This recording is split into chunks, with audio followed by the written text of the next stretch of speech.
Terus ini cara melawan takabur, cara melawan takabur seperti tadi, mulai yang disebut wa Abdul Qadir Jalani. Ini kita kitab Bunyah terus di bab di Ihya diulang lagi bab seperti ini hampir semuanya sama. Cara ngendikan ulama semuanya seperti ini. Makanya kemungkinan kiai alim jadi garis lurus niku kecil. Tapi buatan masalah garis lurus teng NU buatan kula buatan kenal dan saya juga gak pernah berpolemik.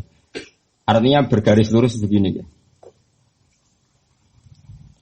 Saya ini baca hadis banyak dan dari baca banyak itu ada hal-hal yang memang kita harus ngambil sikap, termasuk sikap tidak ngambil sikap. Saya ulang lagi, sikap tidak ngambil sikap. Misalnya berteman orang fasik, orang fasik itu ya macam-macam. Kita sebagai faqih ya, sebagai orang yang mengkaji fikih itu memang fasik itu dibeda-bedakan ya. Ada fasik yang dia ada sholat subuh, ada sholat zuhur, terus dia mungkin sering zina dengan lonte, dengan macam-macam lonte lah. Contohnya nggak punya suami. Ini fasik masih kategori fasik pasif, artinya dia fasik, tapi hak adamnya masih rendah. Ini boleh kamu nggak bersikap tegas. Tapi kalau fasiknya itu menzinai istrinya orang, fasiknya itu menculik anak-anak atau membunuh orang, atau fasik mencuri harta orang. Ini tentu kita harus tegas, meskipun tanpa menvonis orangnya, tapi hukuman perilakunya harus tegas. Saya ulang lagi, jangan karena kitab ini kitab Nasihatul Ibad ini kan ya pas tepaan saja beliau ngendikan tentang haramnya ketakabur dan cara mendidik takabur itu begitu. Setiap orang dipandang lebih baik. Saya ulang lagi, setiap orang dipandang lebih baik. Tapi masalah kita secara fikih adalah bahwa orang itu punya kewajiban. Di antara kewajiban itu nahi mungkar. Dalam tema-tema seperti ini mungkin orang-orang yang garis lurus, orang-orang yang mungkin di ormas-ormas keras lebih baik. Caranya gimana? Tadi kita milah-milah sesuatu yang efeknya itu muta'adiyah, sesuatunya itu efeknya kemana-mana. Misalnya begini, ini rungokno tenan, awas nak salah rokok. Begini misalnya, Rasulullah itu pernah ngendikan gini, dosa paling besar itu apa? Nabi pertama jawab al-isyrak billah, syirik. 2, qatlun nafsi, membunuh. 3, antuzaniyat bihalilati jarik, menzinai istri tetangga kamu atau umumnya istrinya orang lain.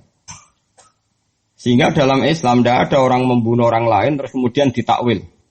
Jangan-jangan punya motif yang positif. Tidak bisa, ini kriminal. No?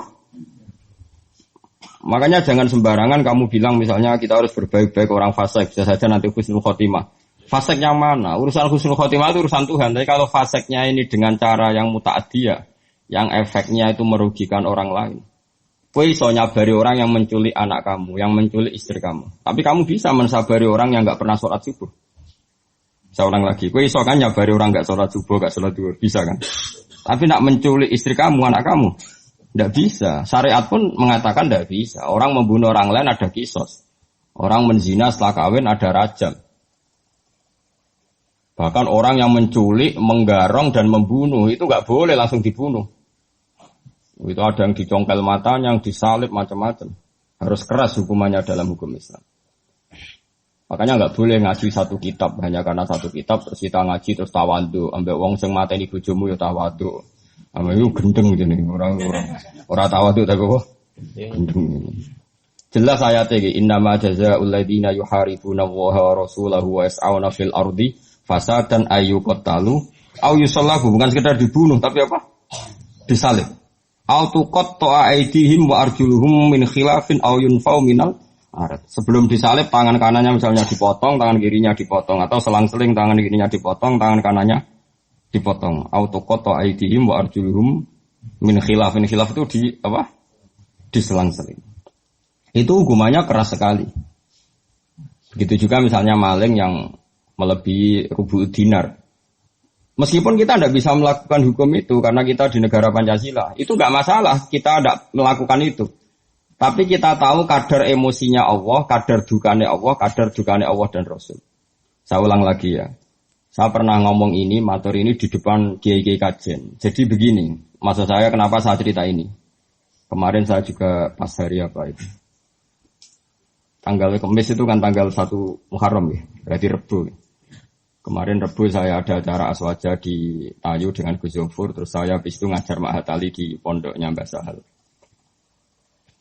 Saya ngomong begini, hukum itu kamu tidak harus bisa melakukan, karena untuk mengeksekusi qatil, misalnya pembunuh itu butuh hukum negara.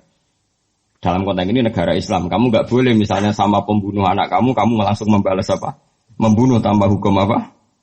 Lewat hukum negara, memang aturannya gitu. Semua sahabat dulu nggak pernah langsung membunuh pembunuh ayahnya, tapi matur Nabi dan lewat pengadilan, lewat keputusan negara. Begitu juga orang zina nggak langsung dibunuh, tapi lewat Nabi dan terserah Nabi memberi hukuman apa. Tapi hukum pokoknya boleh dirajam. Itu aja saya katakan boleh. Kenapa? Berkali-kali orang ngaku zina sama Nabi kok kena ngipit tok, kok nangkue ngambung tok. Dan beberapa kali disarankan juga halah satarta. Mbok ya kamu tidak usah apa? Bilang, kamu tidak usah ngomong. Jadi tidak langsung dirajam tapi sekian dikasih. Nah, sehingga terus karena Nabi dulu menyarankan istitar, gak usah ngaku, akhirnya saya ngaku kakian nanti saiki bukan. Karena memang dulu prosesnya juga dipenging nopo? Ngaku. Saya kira usah dipenging wis ra ngaku kabeh. Makanya saya bilang rajam itu tidak wajib juga, hukumnya begitu. Tapi zaman Nabi pun banyak yang ketika lapor pernah zina sama Abu Bakar, sama Umar disarankan halah satar tahu bidzalik, mana nih? Boyau kamu itu istitar, tapi kemudian Anda tobat. Ini penting ya. Saya ulang lagi, ini penting sekali. Karena kalau kamu berdalih negara Indonesia itu tauhid, tidak ada rajam, tidak ada qat'us sariqah, tidak ada macam-macam. Pertanyaannya itu begini loh, setelah hukum rajam tidak ada, hukum kisos sama pembunuh tidak ada. Setidaknya kalau kamu tahu hukumnya qatilun nafsi itu kisos, kamu tahu tingkat murkanya Allah. Kalau kamu tahu tingkat murkanya Allah, misalnya di kisos nggak ada, kemudian negara modern dihukum seumur hidup, kamu harus setuju. Tapi dihukum seumur hidup ini kamu bukan setuju karena itu pengganti kisos. Saya ulang lagi, pengganti apa? Enggak, tapi kamu harus setuju piye-piye pantese wong dolim itu dapat hukuman. Ya pantese wong dolim itu dapat. Tapi kamu tetap harus yakin kalau kisos lebih baik ketimbang hukum seumur hidup. Tapi jangan lalu kalau ndak kisos terus nggak usah sama sekali. Jangan, itu wong mutung gini. Napa? Wong napa? Mutung. Dalam kaidah fikih tidak boleh seperti itu. Jadi malah yutraku kullu, la yutraku kullu. Kalau tidak bisa ideal ya jangan sama sekali. Guling-gilingan nak orang yang berbuat dolim lahum fid dunya khizyun, di dunianya harus dapat kehinaan. Begitu juga menyangkut lonte, sundel dan sebagainya, copet. Misalnya ada orang jadi lonte karena ini negara modern, demokratis, nggak ada hukumannya, itu urusan hak asasi manusia, apalagi dia tidak punya suami. Oke, itu urusannya. Tapi kemudian delalah tonggo-tonggo ini nyebut itu lonte, sundel, WTS, terus maling, copet, germo, wes elek-elek lah. Cara wong nganggur ya sampah masyarakat, gento, macam-macam lah. Itu meskipun kita yang kiai, saya ulang lagi kita yang kiai kan bobo soleh tenan memang nak ngomong terukur.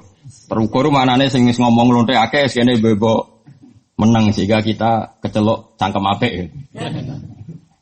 Masih oke bobo soleh, kamu harus kuat ilmunya, itu bagus ketika masyarakat menvonis itu lonte, sundel, maling, copet, gendo.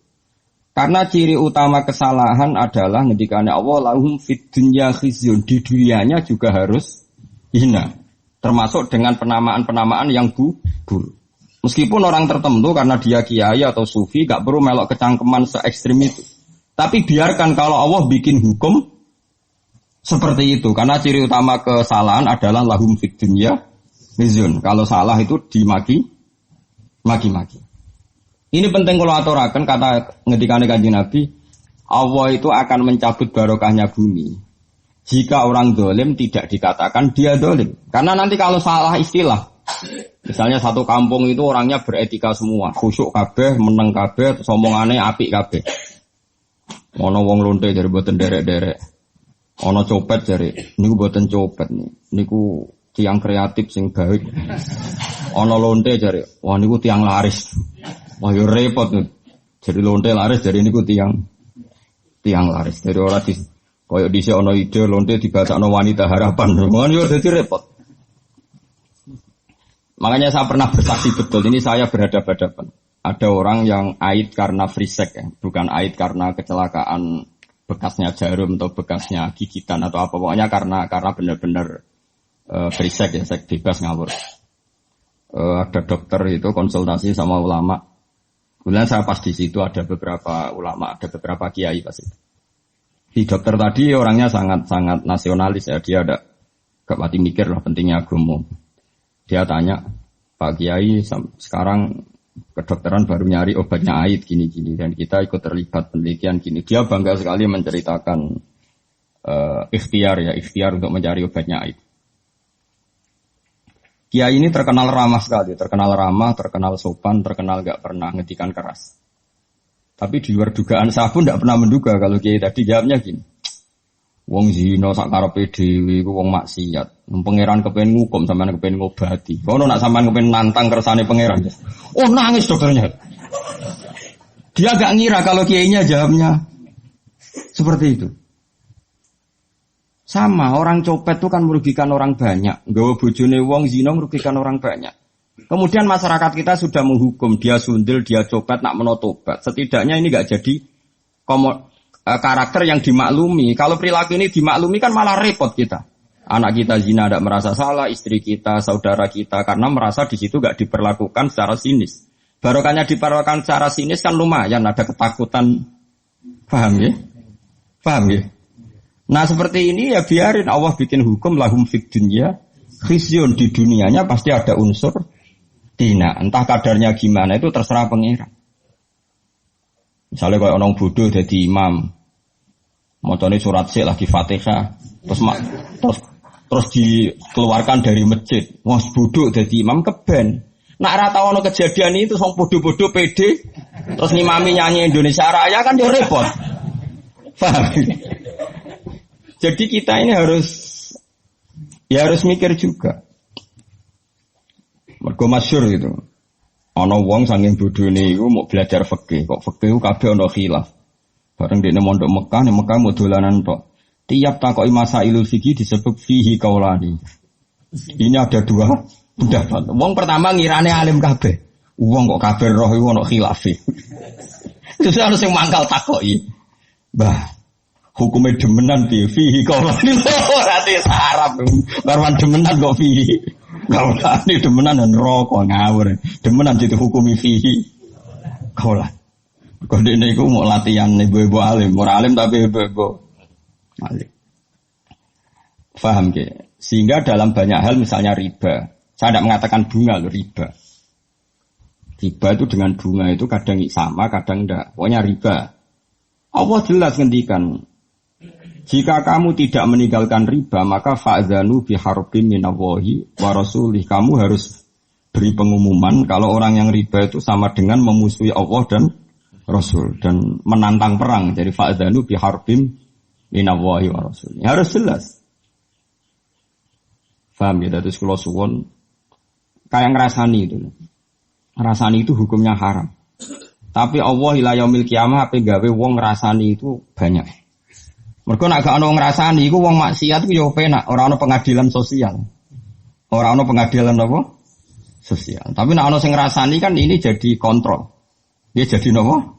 Kontrol. Nggih, misalnya ono hamil di luar nikah. Oh, iki produk gagal iki.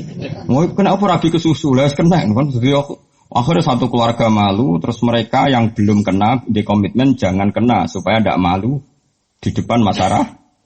Ini barokah sekali pengadilan-pengadilan seperti ini. Nah, untuk yang kiai, yang imam masjid, sing kecelok khusyuk, tokoh masyarakat, mereka itu gelar tokoh rujukan, ya kudu bebo cangkem ape, si bebo tapi kejo tenanan. Kamu harus tetap membiarkan cangkem-cangkem elek ini berkeliaran karena ini pengontrol, no? Tapi kowe wong kiai kecelok serbana, nak jumatan minyakan terus, kan jura pantes melok cangkem. Elek.